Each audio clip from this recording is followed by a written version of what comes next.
Good afternoon, everyone. I am Priyanshi. As we are gathered to debate on one nation, one election, I would like to speak in its favor because I believe that conducting simultaneous elections will drastically reduce the cost. We all know that elections are expensive endeavors. A huge amount of money is spent on various resources like staff, security, campaigning, publicity, transportation, etc. In 2019 Lok Sabha elections, around 60,000 crores were spent on publicity, campaigning, and even direct payment to the voters, making it the most expensive election in the history of India at that time. 20,000 to 25,000 crore rupees were spent on publicity and campaigning all alone. Simultaneous elections will streamline these resources as there will be no need to conduct frequent elections throughout the year. Arun Jaitley, the former Minister of Finance and Corporate Affairs of India, had said that reduced election costs boost governance. It is expected that an amount of 1.35 lakh crores will be spent in 2024 elections. The public truly needs is the promises being fulfilled by the political leaders they chose and not these flashy elections. On the whole, the money saved by conducting simultaneous elections can be spent on the development of the country, like health services, education, infrastructure, utility services, etc. Here I rest my point. Thank you, everyone. Good afternoon, one and all. I am just saying, in my opinion, one nation, one election, instead of decreasing expenses, it would increase expenses. I would like to share some points for favoring my ideology. Implementing simultaneous election would require one-time investment in infrastructure and resources. States would need to upgrade their electoral system, including EVM's machine. A report by Election Commission suggests that this initial setup could cost tens of thousands of rupees, which may create a financial burden and that would take years to offset. Implementing simultaneous election would also require more security policies. Also, conducting multiple elections at one place may create a big pressure on administrative bodies.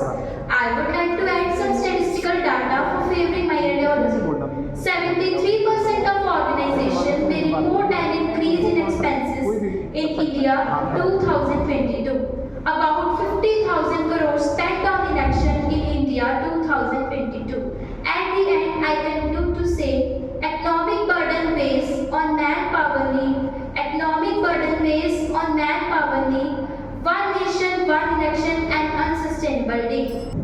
Good afternoon, everyone. I am Shalu Singh. So, aligning with the concept of one nation, one election, I would like to say that, as we all know, currently in India, elections are being conducted in various states at different interval of time, which leads to mobilization of huge resources and logistics repeatedly. But in one nation, one election system, election would happen simultaneously, reducing repeated preparations. Also, by doing this, Election Commission can focus its efforts on single election framework, like setting up polling booths every now and then and deploying military officers. This could save several months or even years spent on election-related activities, leaving more time for better governance. Now I would like to enlist another advantage of single elections, and that is reduction of energy. Energy here refers not only to physical efforts, but also financial, administrative, and human resources required to conduct elections. Also, in simultaneous election, the workload is consolidated. Now I would like to conclude that save Time saved and illusion. A mythic game. One nation, one election is still a lengthy campaign. Good afternoon, everyone. I am Kiranjul Kaur. Today, on the key argument against one nation, one election, I strongly want to oppose it. Because in federal election, if the government fails to keep their promises, the voters can hold them accountable. But one nation, one election scenario leads to rechanging the whole electoral process again. It would take a lot of time and energy that we saved earlier. In some cases, it may even take more energy and time to sort out the corrupt ones. This energy may be physical, may be mental, or may be financial. Moreover, this will create a disbalance in governing the country. For instance, In 1957, 1951, 1962 and 1967, our country had simultaneous election. But due to some state and regional issues, the government got disbalanced and President Wood was executed. Now here, I only want a guarantee that these simultaneous elections will not get disbalanced this time. And moreover, if the federal elections were not right, then why from 1967 onwards they got abandoned, and if the simultaneous elections were right, then why we are not handing down? Thank you. Here I raise my point. A very energetic afternoon to one and all. My name is Vanshika. Beside these points, I have a strong point to make against the initiative of One Nation, One Election. As changing the election cycle would likely require significant constitutional amendments complicating the process. It is said by Dr. B.R. Ambedkar that federalism is the best system for a diverse country like India, and simultaneous elections undermine state autonomy. In recent years, issues affecting the state have gained political value, which is demonstrated with the regional parties forming state government like DMK in Tamil Nadu and TDP in Andhra Pradesh. Due to simultaneous elections, union elections might overshadow state elections, and regional parties would not be able to compete against national parties in both money and election strategies. According to the research by IDFC Institute, if the elections are held simultaneously, there is 77% likelihood of voters favoring the same political party or alliance in both Lok Sabha and state legislative assembly elections. This can lead to the dictatorship of ruling party. Implementing this initiative could likely require many constitutional changes. These changes might be good, but it is not easy to make these changes this immediately. In the end, I would like to conclude that simultaneous elections undermine the principles of federalism and democracy. Thank you, that's all I want to say. Well, Vanshika stated that it's not just a logistical shift, but also a constitutional challenge that needs thorough deliberation. So here we have a hand raised from Team A. Good afternoon, everyone. I am Harpreet Kaur. As my fellow has said, that constitutional amendments are not easy and complex. What I believe is that the process is complex, but it is not impossible. The committee of Ramnath Kovind, named High-Level Committee on Simultaneous Elections, has given their first priority to constitutional amendments, which requires two-thirds majority of both the assemblies. And for the welfare of nation, it is essential. Constitutional amendments would align the terms of Lok Sabha and State Legislative Assembly, as Article 83 and Article 172 will synchronize the terms of Lok Sabha and State Legislative Assembly. This will bring political stability and helps in the reduction of election costs, which could help in the overall development of country. If we amend the Representation of People Act 1951, it is beneficial to streamline election management. Amending the constitution to support one nation, one election will encourage the voters to think both at the national and regional level. By amending Article 356, we can prevent premature dissolutions, which enables the government to achieve its goal of simultaneous polls. These constitutional amendments would collectively support a more unified and cost-effective electoral system. And when there is need, why don't we change? Because progress is impossible without change. Thank you. A very valid concern. Any changes to the constitution must be approached with caution, ensuring that the balance of power between the center and the state is maintained. So I would like to invite some speaker from both. Okay, Govinda, what would you like to say? Good afternoon, everyone. I am Bureaucratic. I support one nation, one election. This transformation is not merely a political reform. It is a visionary strategy that can empower our governance and strong our democracy. Imagine a scene where our elected officials dedicated their time and resources. It is their primary responsibility to serve the people rather than entitled the election cycle. Multiple elections at various levels make a political environment. It is not only drained out our financial resources, it is also divided our bureaucratic services like IS, IPS. Holding multiple elections every year, wastage of time and resources. It is burden on our government officers. Currently, they spend around 4 to 6 months on election, which take away from their official regular work. If election held in one term in the 5 years, they have longer time to their official work. Like IS can focus on long-term policies, public transportation, public welfare. IPS can pertain law, crime, investigation in her area. Election Commission make list every year, in which they add on who cross the age of 18 and who were died. If election held in one term in the 5 years, they have less burden. Thank you. Thank you for shedding light on human resource angle. Is there anyone from Team B who doesn't agree to his point? Okay, Amit, what would you like to say? Good morning everyone. I am Anik from Plus One. I am not satisfied with the views of my fellow friend. I have my own points of view, and that is, if simultaneous elections are conducted, then military and other forces will not be able to spread in the whole country. So as to provide fair voting in electoral sectors, will need to recruit forces at the place of polling. Essential services neglected and grey as manpower focuses on election day. Implementing simultaneous elections could necessitate an enormous mobilization of manpower. Currently, millions of personnel are deployed for elections, over 20 lakhs for Lok Sabha elections alone. Implementing simultaneous elections could require one even more personnel, which may stretch our administrative resources to the breaking point. A report by Election Commission suggests that these initial setup would cost soar into tons of thousands of crores, which may create a financial burden and takes years to offset. Implementing simultaneous elections may overleap existing manpower, leading to potential mismanagement and errors in the election process. Coordinating multiple elections at once can complicate logistics in the geographically and diverse varied regions. Thank you. Here I rest my point. A very thought-provoking point indeed.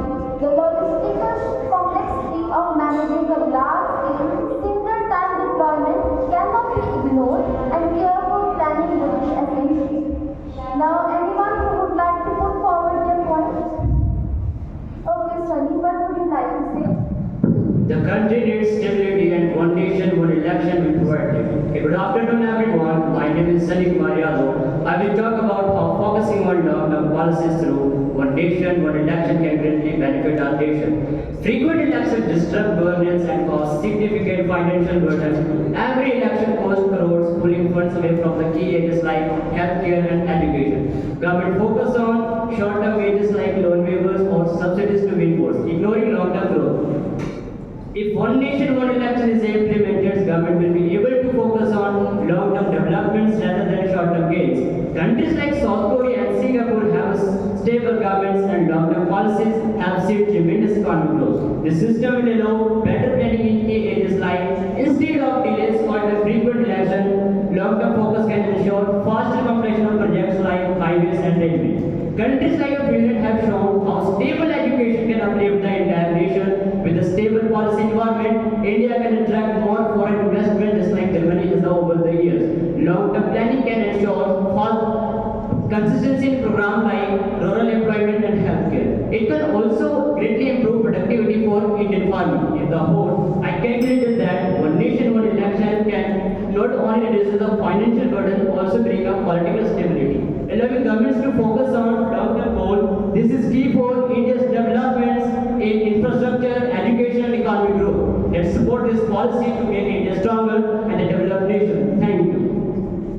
Well, according to Sunny from Team A, less frequent elections could indeed give governments more space to focus on long-term development goals. So here we have a hand raised from Team B. Yes, Sunny. Good afternoon everyone. Good afternoon everyone. I am sorry. I am not satisfied with the view of my fellow friends in context of long-term policies of development, and I would like to share my point of view in context of long-term policies of the government. In my opinion, frequent elections allows the voters to evaluate government performance, but simultaneous election would lead to the less accountability of the government to the public, as elections would be held less frequently.